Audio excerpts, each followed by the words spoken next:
De 9h à midi, c'est Horizon Week-end. Bonjour Marine, bienvenue dans notre chronique santé aujourd'hui.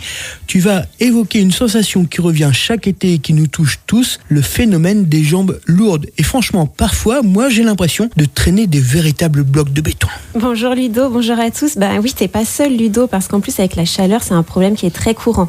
Mais c'est pas une fatalité et aujourd'hui, effectivement, on va comprendre ce qui se passe dans nos veines et surtout comment soulager ces sensations désagréables. Alors déjà, pourquoi c'est plus fréquent l'été ? Eh bien parce que nos jambes, c'est un vrai défi pour la circulation. Parce que le sang doit remonter vers le cœur contre la gravité. Et pour ça, on a des petites valves dans les veines qui jouent le rôle de petits clapets pour empêcher le sang de redescendre.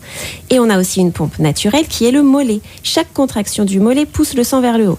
Ok, et donc, qu'est-ce qui bloque ? Quand ces valves sont fatiguées ou que les parois veineuses sont un peu trop laxistes, eh bien le sang stagne un peu. C'est ce qu'on appelle la stase veineuse. Et avec la chaleur, les vaisseaux se dilatent encore plus, ça va ralentir le retour veineux et bonjour la sensation de jambes lourdes. C'est un problème fréquent ça ? Oui, c'est très fréquent. Environ un adulte sur 3 ou 4 est concerné. Et les femmes sont plus touchées, notamment à cause des hormones, les œstrogènes, qui vont fragiliser davantage les veines. Alors l'été, c'est encore plus courant parce que la chaleur favorise aussi l'œdème, c'est-à-dire la rétention d'eau dans les tissus. Quels sont les signes à surveiller ?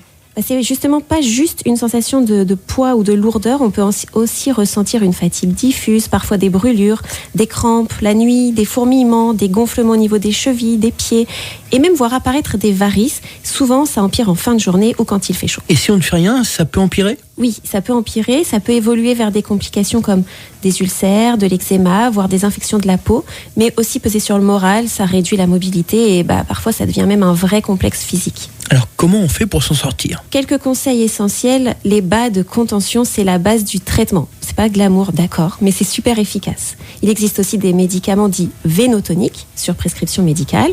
En complément, drainage lymphatique manuel, ça fait des merveilles. Et bien sûr, bouger pour contracter le mollet. La marche, le vélo, la natation, tout ce qui active le mollet, donc c'est super bien.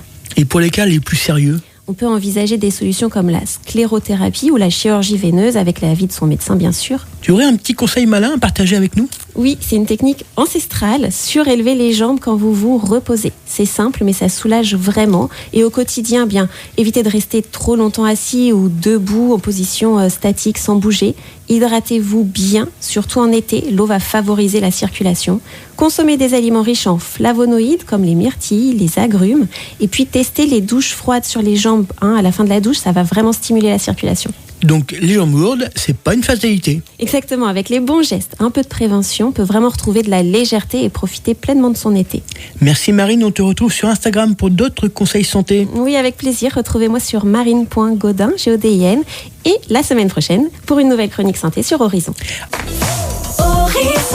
La radio de toute